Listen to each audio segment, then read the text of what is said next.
Coming up today on the Nick Craig Show, the United States Senate race here in the state of North Carolina is coming into focus. We'll be joined by U.S. Senate candidate Michael Whatley coming up.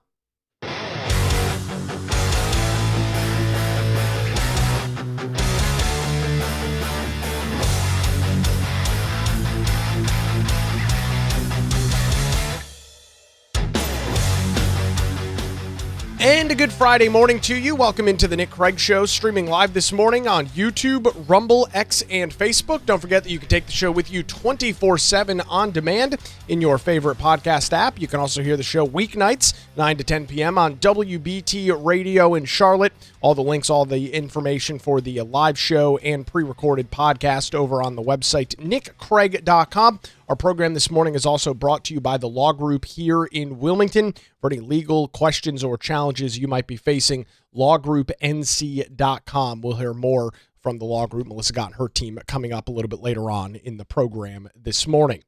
We've got a jam-packed show for you today as we'll talk about the United States Senate race. Candidate Michael Whatley, the Republican candidate in that race, joins us coming up here in a little bit. We'll also chat with AP Dillon from the North State Journal about a new piece that she's got highlighting a story from 6 years ago, the summer of peace and love in 2020, when left-wing activist groups were burning cities down across the state of North Carolina and the rest of the United States. Turns out some more drama with Roy Cooper on that. We'll talk to her about her phenomenal reporting on that. All of that coming up as we roll through the program on this Friday. We start off, however, with some brand new polling from Carolina Journal that is showing a concerning picture for Republicans who refuse to get engaged and involved in the political process on this major United States Senate race coming to the state later this year. The latest Carolina Journal poll out yesterday shows a very large advantage and a very large lead right now for former Democrat Governor Roy Cooper. This most recent poll of 600 voters across the state of North Carolina has Roy Cooper at 49.8%. That is the highest number that he has seen in this poll since going back previous to September of last year, as the Carolina Journal has asked this question multiple times. And then looking at Michael Whatley, he had 38.7%, down a couple of percentage points from where he was in March at 41%. It is not the low. That was in November of last year. So a lot of work still to be done for Whatley and his team to increase his name ID, because that was one of the interesting things in this. Looking at one of the other questions, when asked about the favorability of Michael Whatley, this is where the problem really stands. 33% of voters have never heard of him, and 19% have no opinion. You compare that to former Democrat Governor Roy Cooper, where only 3% of people have never heard of him, 8% have no opinion. And let's be clear about this.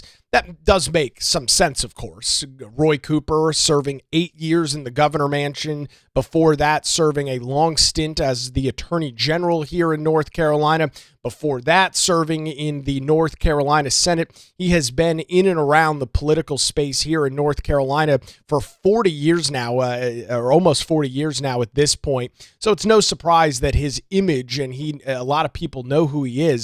But for whatever reason, regardless of the controversy, he still has a 49.8% favorability, with 33% of voters in this Carolina Journal poll saying they view him as very favorable, 16% somewhat favorable, and only 38.5% saying that they have an unfavorable opinion. You compare that to the numbers for Michael Whatley in this race, 25% favorable, 21% unfavorable, and those very high no opinion or never heard of figures lead this race into where it is right now, where you have Roy Cooper, a well-known political entity, regardless of the controversies, regardless of the issues of which we'll talk about with AP Dillon coming up here in just a couple of minutes. People just do not know Michael Whatley. We'll talk to him a little bit about that as he continues on the campaign trail, because this is what is going to have to be overcome for Republicans to be competitive in this race. This most recent Carolina Journal poll is just brutal for Republicans across the board. There's a question about the North Carolina General Assembly in this poll as well.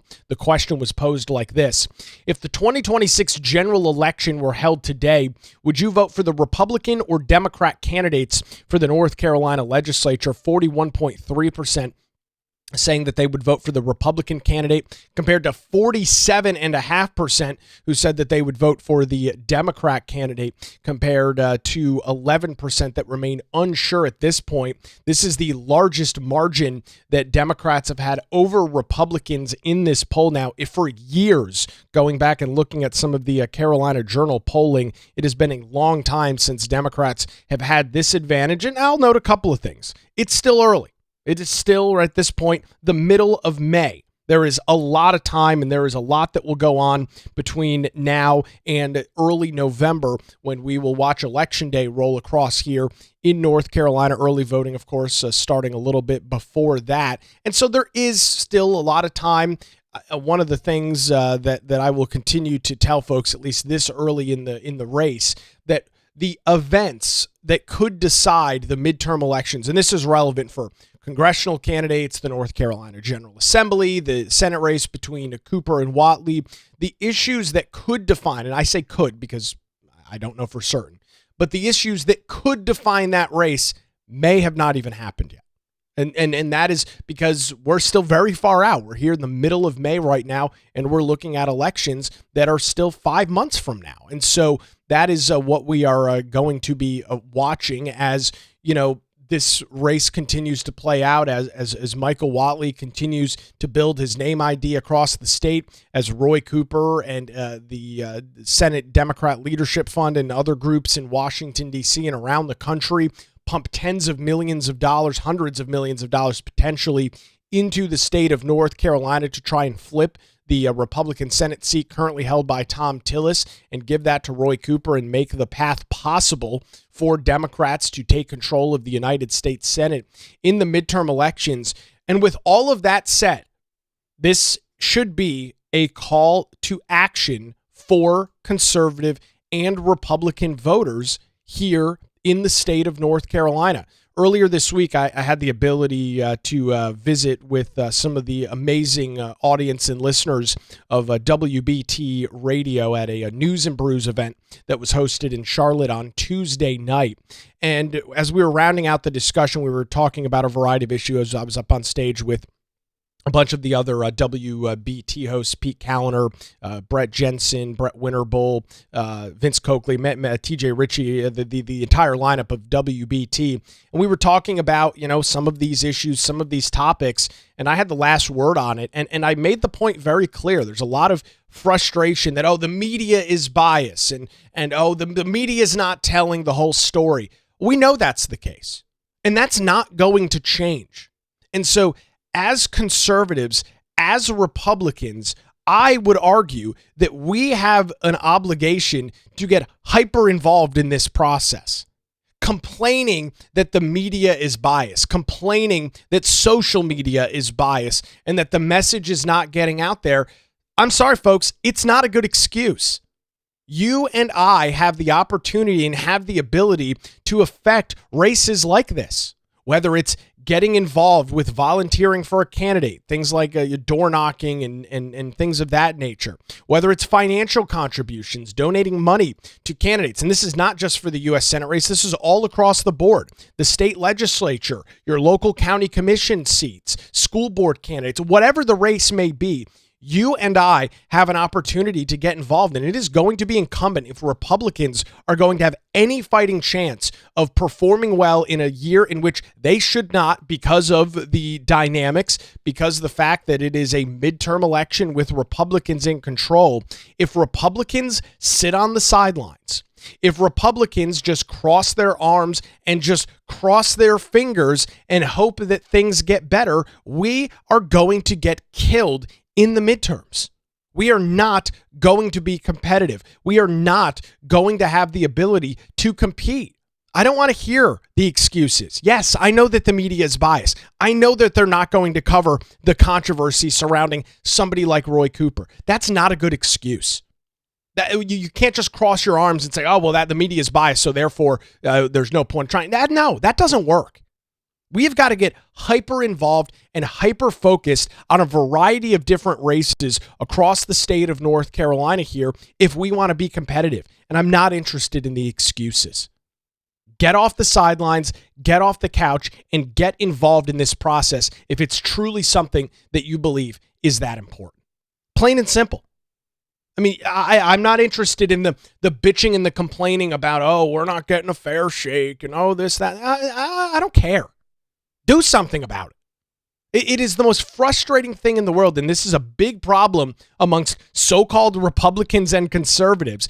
There's a lot of chatter, a lot of posting on Facebook, a lot of posting on X, a lot of griping and complaining. You ask these individuals, tell me how you're involved. Oh, I show up and vote. That doesn't cut it for me. It doesn't. Get your ass off the couch and get involved. Donate some time, donate some money, donate resources if you're in the position to do that. It's not enough to show up in late October during early voting or show up in early November and vote on election day and think that you've done your part. I'm sorry, but it's not going to be enough. We have seen election cycle after election cycle when Republicans sit on the sidelines, when Republicans sit home because they're not that interested in the process. This is the end result. And of course, those will be the first individuals that will be complaining when Roy Cooper wins the U.S. Senate race. The individuals that didn't bother getting involved. The individuals who didn't think it was important enough to get involved in the process. That doesn't work for me. You've got to do more than just bitching and complaining on Facebook. You've got to get involved in the process. And there's very clear ways to do it. We'll talk about some of those opportunities with Michael Whatley coming up here in just a couple of minutes. But before that, we will head on over and chat with AP Dillon of the North State Journal on a major report that she's got out about former Democrat Governor Roy Cooper. 2020, Black Lives Matter and other left-wing activist groups across the United States were burning cities to the ground. It created a very interesting political environment, and we did have some pretty big controversies here in North Carolina. We are now learning some interesting information about former Governor Roy Cooper. He, of course, the Democrat running for U.S. Senate here in the state. To walk us through some of that, AP Dillon from the North State Journal joins us on the Nick Craig Show. AP, you've got a bombshell story over at the North State Journal. News from almost 6 years ago involving the former governor during these BLM protests. Bring us up to the date on the latest, if you would. Well, thanks for having me on, Nick, and thanks for bringing up the story. It is kind of blown up a bit. Well, basically what happened was about 5-6 months ago, I heard a rumor that Governor Cooper was not actually in Raleigh when some of the riots were happening, some of the very destructive riots where stores were burned out, looting, property damage. There were even shots fired at one point. So I said, well, tell me more. And this individual said, well, I've got a couple people that I know that can get in touch with you. So the next thing I know, I'm talking to retired state troopers, retired Raleigh police, retired Capitol Police. I'm talking to multiple different law enforcement officers, all who were there that night. And they told me that Roy Cooper was evacuated from the executive mansion as the riot started to really kick off in Raleigh one night during that weekend in May 30th, 31st, and June 1st. I think it was over that weekend. It spanned all 3 days. There was rioting all 3 days. And he and his family were whisked away from a side portico entrance and taken to the Emergency Management Operations Center outside the Beltline in Raleigh, which is close to 8 miles away. It's also where the National Guard gets stationed. It's where he was giving all of his COVID briefings from. And so none of this was really known at the time. And I had tried to find out earlier after the riots happened and the years following. His office refused to answer our request for comment and request for records. The State Highway Patrol wouldn't give me any details about his movements during that weekend. So, we reported what we could get our hands on at the time. Mm-hmm. It wasn't until just, in the last 6 months here, though, that these officers decided to come forward and speak out.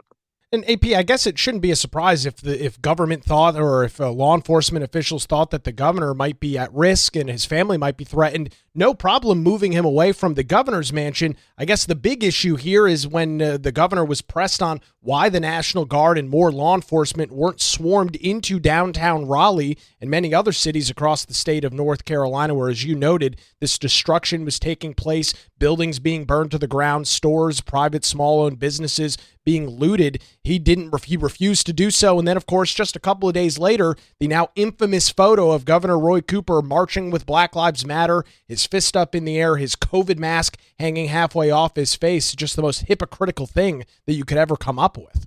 Well, it was interesting to me to see that when that happened, and knowing what I know, he had met with certain protest organizers before doing that march. But we didn't know at the time that he had been away from the mansion all this time. He had been out at the Emergency Management Operations Center, and he said that he was waiting for, cities to file requests for the National Guard. Well, it turns out after speaking with the National Guard multiple times over the years about this, they confirmed they were already stood up because of COVID, and at least a large number of them were staged at a strip mall area not far from the city. So they could have been sent in that night when things got dicey, and he didn't do it.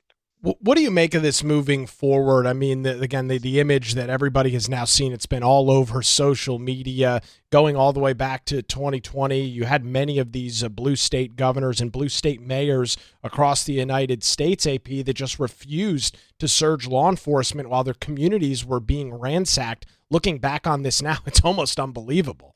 Yeah, it was. And at the time, it was a little bit startling to hear him at the COVID briefing the following morning after the first night of big riots to say that he was upset with the media coverage that focused on the devastation and the fires and the violence instead of, the racial healing message that he was hoping that would be out there.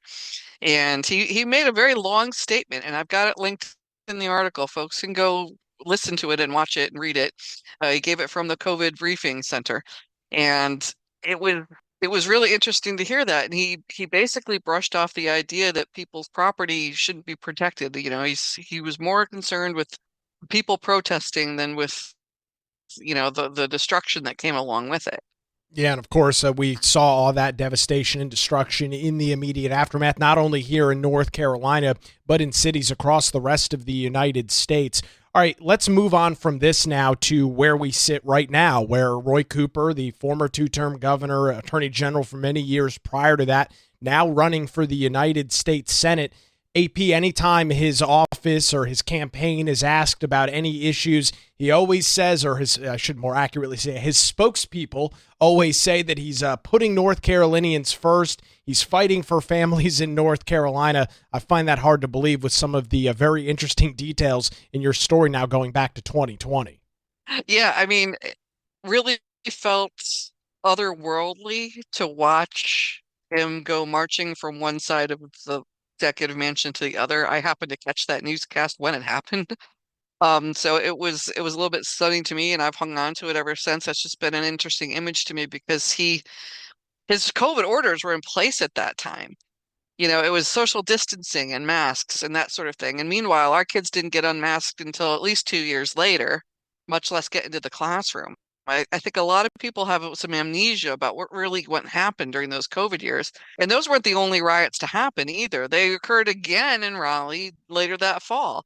And in fact, one of the organizers that he met with that day in June, on June 1, ended up being arrested for inciting a riot that fall.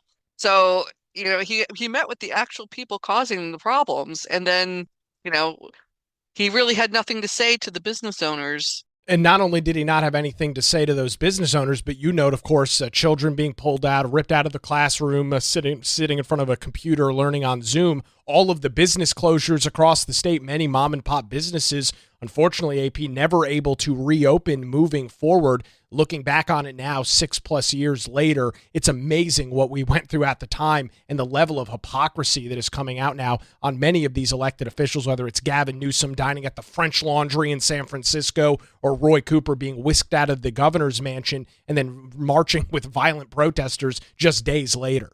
Yeah, so I mean, it was so dangerous that he had to be removed we still don't know if he made that call or his detail made that call. I sent several questions trying to get more information out of him before the story ran, and his campaign it's been a hole in the water, zero, nada, zip, silence. He doesn't want to answer these questions, and I've got more questions. I've got more questions dealing with that, and I've also got more questions around surrounding the COVID decisions and some of the choices that he and his appointed DHHS Secretary Mandy Cohen made at the time. I mean, in the early days, there could be some grace for that. We didn't know everything yet, but a year or two into this, I think folks forget that he kept our state locked down in a state of emergency for 888 days and refused to rescind that statewide order. And he kept claiming it was for drawing down of federal funds, but that was not true.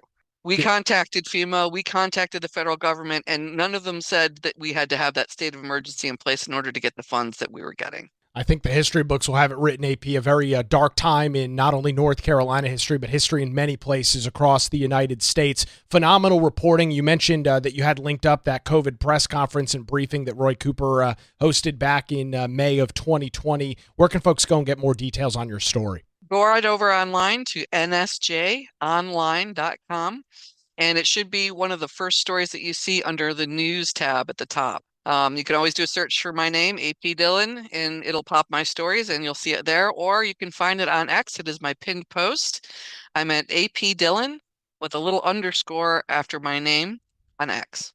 Great insight and information. We appreciate the time. AP Dillon joins us on the Nick Craig Show.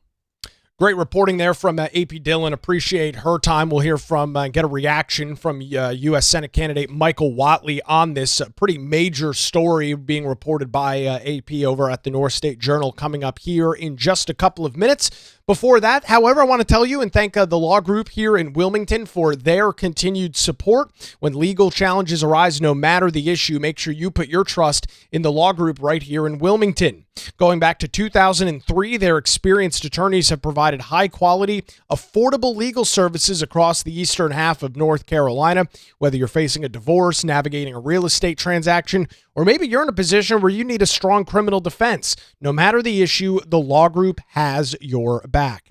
Their dedicated team ensures your questions are answered and issues are resolved as quickly as possible. Great news, folks. They're not some big national law firm. Melissa Gott, her team live right here in southeastern North Carolina, and they're just a phone call away at 910-251-6088, or you can visit them online at lawgroupnc.com. That's 910-251-6088, or online lawgroupnc.com. It's the law group. Experience and dedication you can rely on. We appreciate their continued support here of the Nick Craig Show.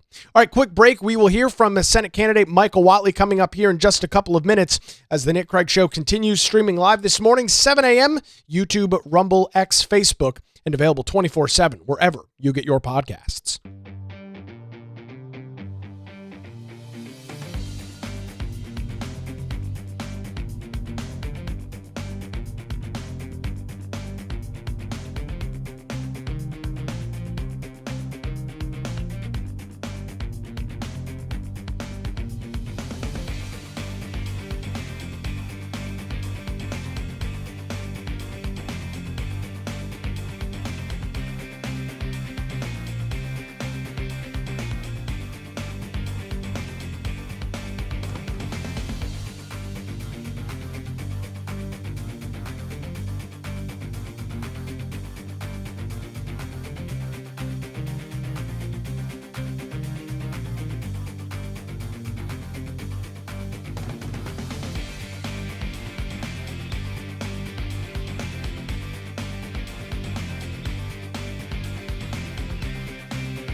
All political eyes will be on the state of North Carolina later this year as a major United States Senate race is coming to the Tar Heel State. Former Democrat Governor Roy Cooper against the former head of the Republican National Committee and North Carolina Republican Party in Michael Whatley. We, of course, are keeping a close eye on that race. To walk us through some of that, well, the Republican candidate in the race, Michael Whatley, joins us here on the Nick Craig Show. Mr. Chairman, thanks for joining us here on the program. Some major news breaking in North Carolina over the last couple of weeks. I want to start off with a report from AP Dillon over at North State Journal, going all the way back to the summer of peace and love in 2020 when BLM and other left-wing groups were terrorizing cities across the country. Roy Cooper seen in an image holding up his fist, marching with a mask with Black Lives Matter. Turns out he and his family had to be evacuated from the governor's mansion due to security concerns. What do you make of that whole situation?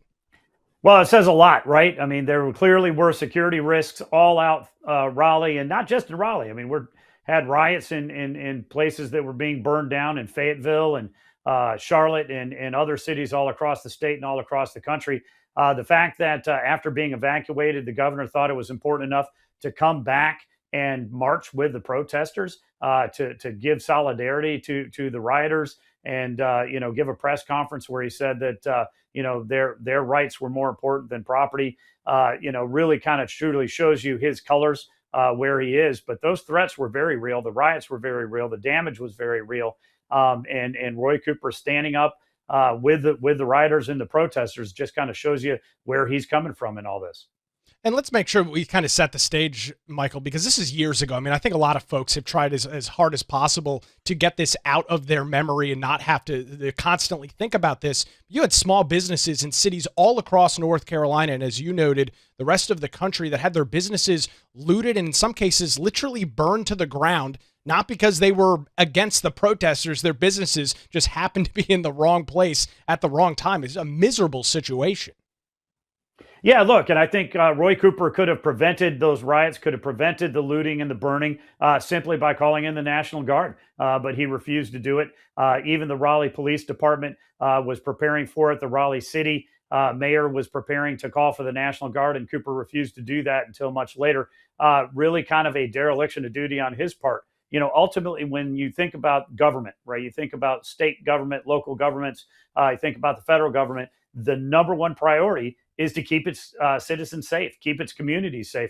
Roy Cooper, this was one of many different things that he did that showed you he was an abject failure when it came to keeping our kids and our communities safe.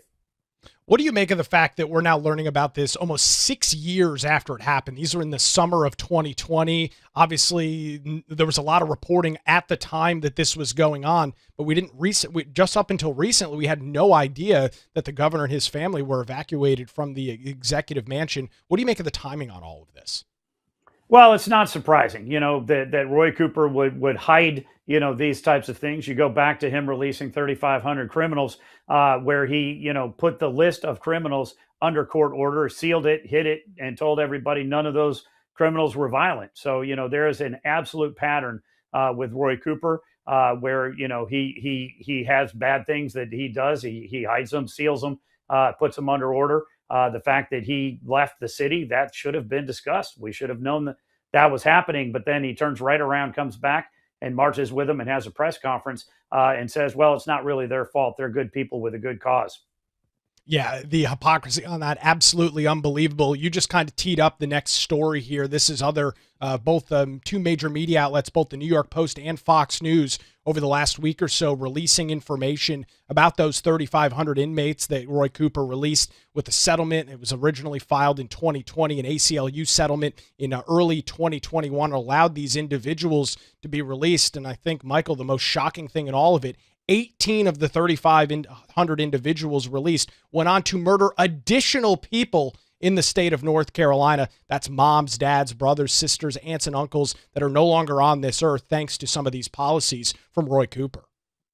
Yeah, absolute dereliction of duty. I mean, and it's disqualifying when you think about what Roy Cooper did when he unleashed, this crime wave back on North Carolina. Over 600 of the people that he released went on to commit sexual assaults, violent crimes, and of course, the murders that you just mentioned. Obviously, the most famous of those, DeCarlos Brown Jr., who, went on to kill Irina Zarotska after he'd been arrested and released 13 additional times. That monster should have never been on the street. He should have never been on that light rail car. And Irina Zarotska should be alive today. But we have 18 other stories of people who were killed because Roy Cooper let their killers out of prison.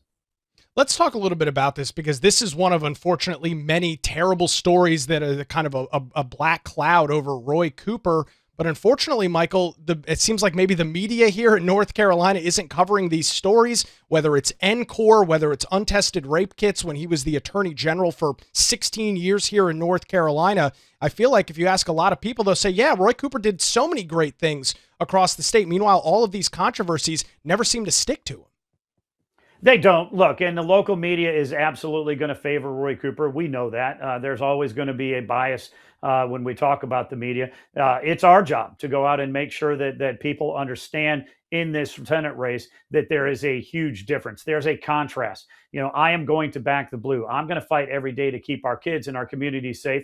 Roy Cooper, absolute failure on every one of these accounts. In addition to releasing 3,500 criminals, he said that none of them were violent. Right. And we now know 70 of them had committed murder, that 51 of them were serving life sentences at the time that he let them out. And that, of course, we've now seen that there were, 18 others in addition to DeCarlos Brown Jr. Who went on to commit murder after he released them. Right. And hundreds of them who committed rape and sexual assaults, 100 who committed aggravated assaults as well. That this is really a bad thing. But he's also the same guy who vetoed legislation to tell sheriffs they have to honor ICE detainers and get criminal illegal aliens out of North Carolina. This is a guy who vetoed the Parents' Bill of Rights. This is a guy who vetoed legislation to keep boys out of girls' sports and men out of women's locker rooms. So we can look at issue after issue after issue where Roy Cooper has sided with criminals, illegal aliens, and men who want to play in girls' sports and go in women's locker rooms over our families and our kids in this state.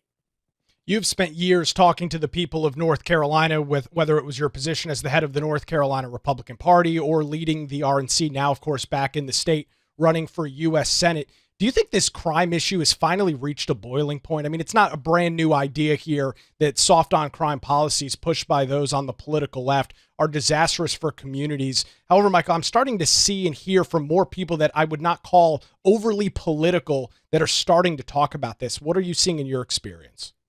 Well, they need to, and you look at the fact that the murder rate in Charlotte is dramatically up while the murder rate all across America is down 20% because of, President Trump and his leadership on this crime issue. We need to get that taken care of here in North Carolina. And there's a direct line to Roy Cooper. This is the guy who signed the executive order, created a task force, and brought pretrial release and cashless bail to North Carolina so that we're releasing these criminals back onto the streets again and again and again. We just had a murder on Easter down in Wilmington where, a Marine was killed by a guy who'd been arrested and released over 60 different times. These are stories that kind of shock the conscience. And when you can trace them all back to Roy Cooper and his soft on crime policies, as well as releasing these thousands of criminals back out onto the street, it is an important conversation. We need to keep our kids and our community safe. I have been endorsed by dozens of sheriffs. I have been endorsed by, the state troopers, and the fact is that the law enforcement community across North Carolina supports me because they know I will have their back. I will fight for them. Roy Cooper, when he was governor, when he was attorney general, absolutely sided with the criminals every single time. And it shows. And it's time that record catches up with him. I think that, frankly, what he did on crime, what he did with criminals, illegal aliens, and others is absolutely disqualifying from him being in the United States Senate. Every single time one of these articles come out, a spokesperson for the Cooper campaign is always quoted in the article, and it's always the same, Michael. It's, Roy Cooper's fighting for the people of North Carolina. He's keeping the people of North Carolina safe. It seems like they've just got their head buried in the sand on this issue and refuse to confront it head on and say, yeah, maybe this wasn't such a great idea. Well, look, there is absolutely no justification for what Roy Cooper did here. Roy Cooper could have fought this in court. Roy Cooper could have made sure that we weren't releasing these folks. He did the sue and settle agreement with the ACLU and the NAACP.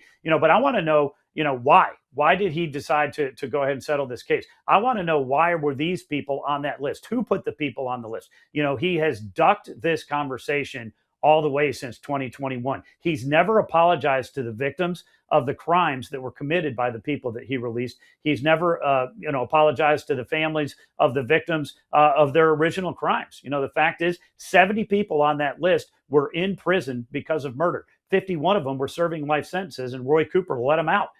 There's never been a conversation where he has acknowledged that, where he has apologized for it, or he's explained it to the people of North Carolina. I'm really glad to see that the legislature, both the House and the Senate, have set up subcommittees that are going to be investigating this. And I really hope that they're going to bring him in and have him explain what he was thinking at this time.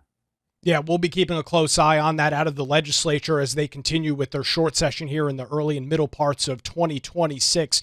All right, let's set the stage for a major race coming up here in November, the United States Senate race here in the state of North Carolina. You're on the ground. You're talking to people all across the state. What kind of reaction are you hearing from people thus far? We're getting a great response, and we have been all over this state. We've been, from one corner to the other and everywhere in between. The conversations that you have are what you would expect, right? People want more jobs. They want better jobs. They want higher pay. They're thankful that President Trump passed the one big beautiful bill, the House and the Senate, which Roy Cooper said that he was going to vote against because they paid $5,700 less in taxes than they would have if Roy Cooper and the Democrats had their way. The fact is, we need more people to take home more money. We need them to keep more money. We need tax policies, regulatory policies, and trade policies that are going to help our manufacturers, our farmers, and our small businesses to be able to go out there and compete in the world markets and do better. And we're fighting for that every single day.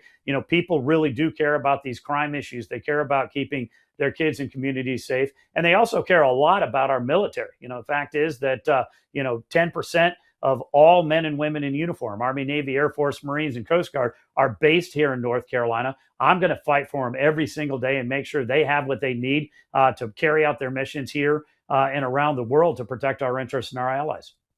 Republicans and conservatives from across the state do need to get off the sidelines at this major election taking place in November. How can folks stay in touch with you and your campaign and get involved in that process? Yeah, they can follow me on X at @WhatleyNC. We also are on Instagram and Facebook and the other social media channels. They can go to my website, michaelwhatley.com, and get more information. But more importantly, they can support us there. They can either make a contribution or they can sign up to volunteer. You hit the nail on the head. This election is going to be all about turnout. We've got to make sure that the people who want a strong economy, who want safe communities, who want to make sure that America is the most respected country around the world, they've got to get up, they've got to get out, and they've got to vote. When you think about this election cycle, how important it is for us to keep the House and the Senate in Republican hands. If President Trump is handcuffed by a Democratic House, a Democratic Senate, his agenda is going to be stopped, full stop, right? And we want to make sure that we're fighting every single day for North Carolina families. Roy Cooper is going to fight harder for criminals. He's going to fight for illegal aliens. He's going to fight for men who want to go into girls' locker rooms. He's going to fight harder for New York and Chicago and San Francisco values than he is for North Carolina. This election has real consequences, and we need our people to engage. I'll use one of your old lines. Elections have consequences, and we'll see that coming up later on this year. We'll be keeping a very close eye on this U.S. Senate race. We appreciate the information and the insight today. U.S. Senate candidate Michael Whatley joins us on The Nick Craig Show. Great conversation there with Michael Whatley. Very much appreciate his time and AP Dillon's time as well, kind of walking us through some of the different elements and aspects of this race.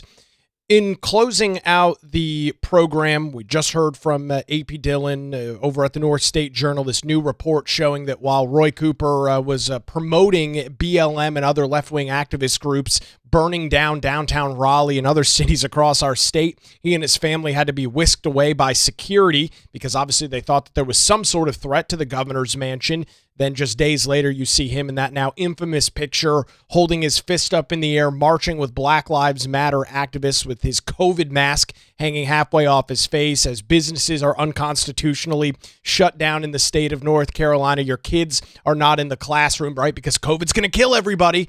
COVID. Meanwhile, I guess there's no such thing as COVID at the time when you were protesting in downtown Raleigh, when you were looting businesses, when you were firebombing buildings, when you were throwing bricks, shooting off fireworks, throwing frozen water bottles at police.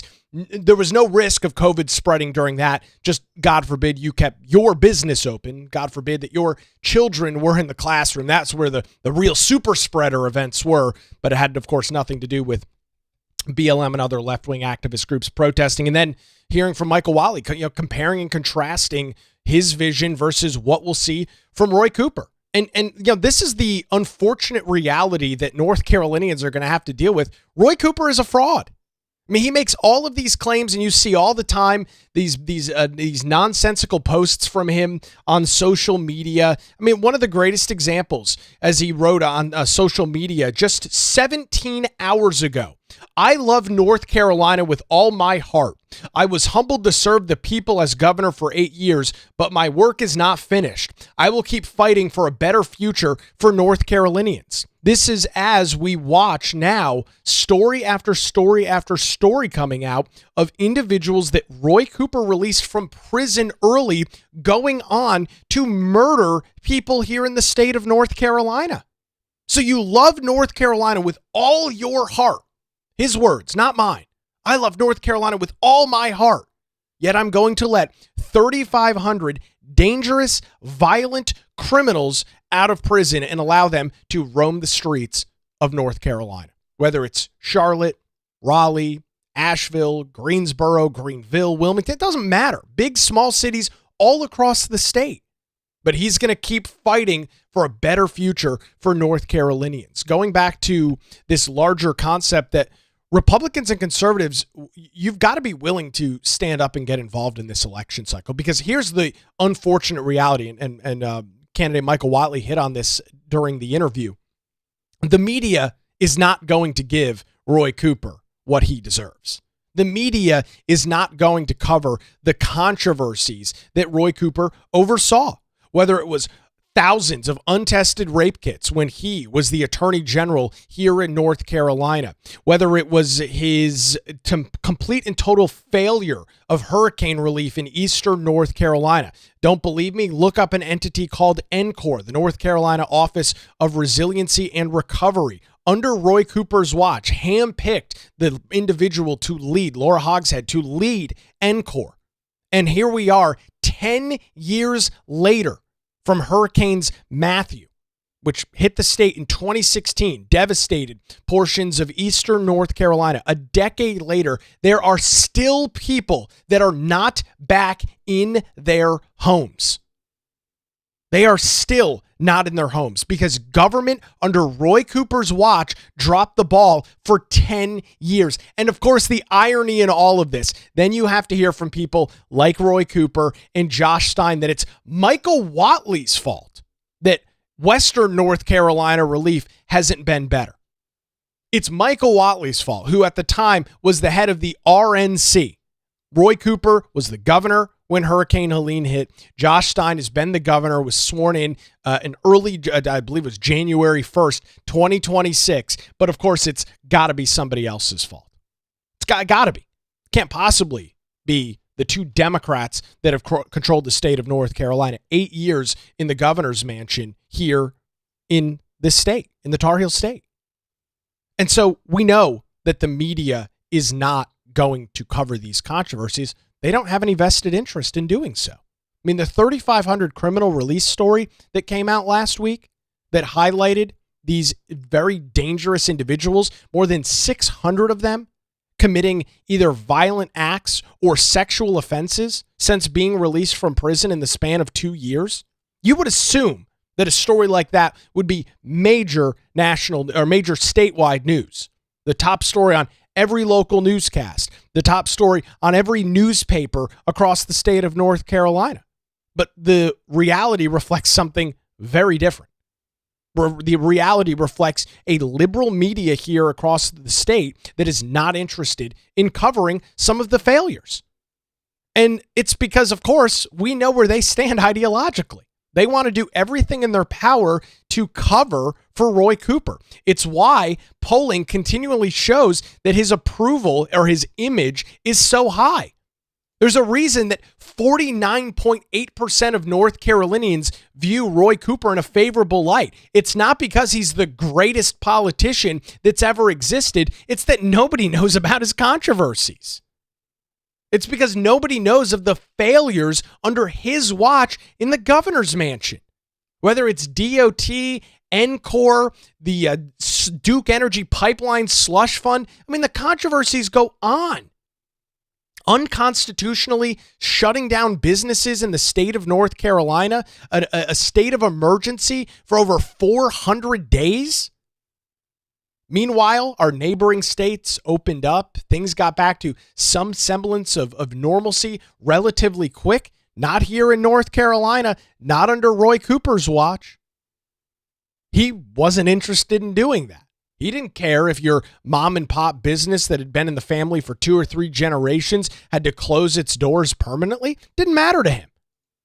It was no problem for him. Him and Mandy Cohen, as long as they could keep the state of North Carolina closed, keep your kids out of school, they were A-okay with it. No problem there. You want to go to a gym? You want to go to a church? We're going to send the police out and arrest you. You want to violently loot and burn downtown Raleigh to pieces? Oh, because of Black Lives Matter and other left-wing agitator groups said you should do so?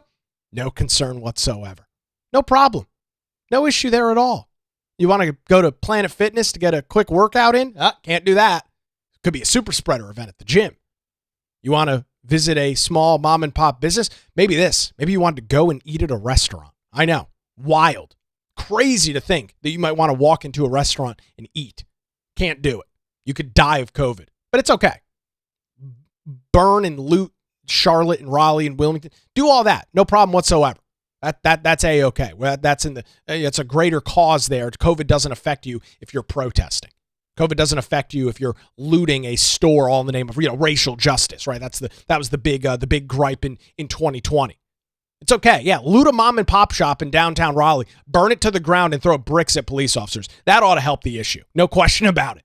That's Roy Cooper's legacy, and it is incumbent on conservatives and Republicans across the state of North Carolina to make sure that people know that. Because yes, we know the media is not going to give us a fair shake. The media is not going to cover these two candidates equally. We know this. It's abundantly clear.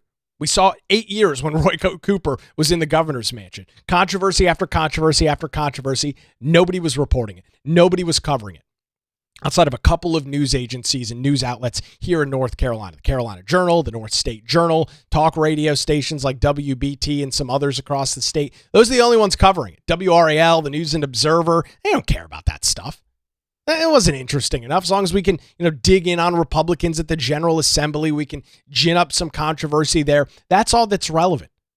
And so I will use this opportunity to encourage each and every one of you to make sure that you get heavily involved in this election process, not only for the United States Senate race, but for the North Carolina General Assembly, for county commission races, for school board seats, sheriff's races that are taking place this year. We have to get off the sideline as conservatives and get involved in this process where the state of North Carolina is going to look very, very different in the months and years to come.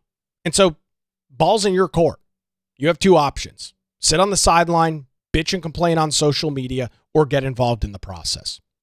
Seems like a pretty surefire way to, surefire reason to get involved in this. So we'll, of course, keep an eye on this. We'll keep an eye on polling as well. I'll have all the links to the poll and some of the other stuff that we've talked about. AP Dillon's great report. All of that'll be over at the over in the show notes at patreon.com/Nick Craig. Well, that's going to do it for a Friday edition. Thanks to the Law Group here in Wilmington for their continued support. Visit them online at lawgroupnc.com or give them a call, 910-251-6088. The Nick Craig Show streams live weekday mornings, 7 a.m., YouTube, Rumble, X, Facebook. It's also available 24/7 in your favorite podcast app and is heard weeknights, 9 to 10 p.m. on WBT Radio in Charlotte. Have a phenomenal weekend. We'll do it again Monday morning right here on The Nick Craig Show.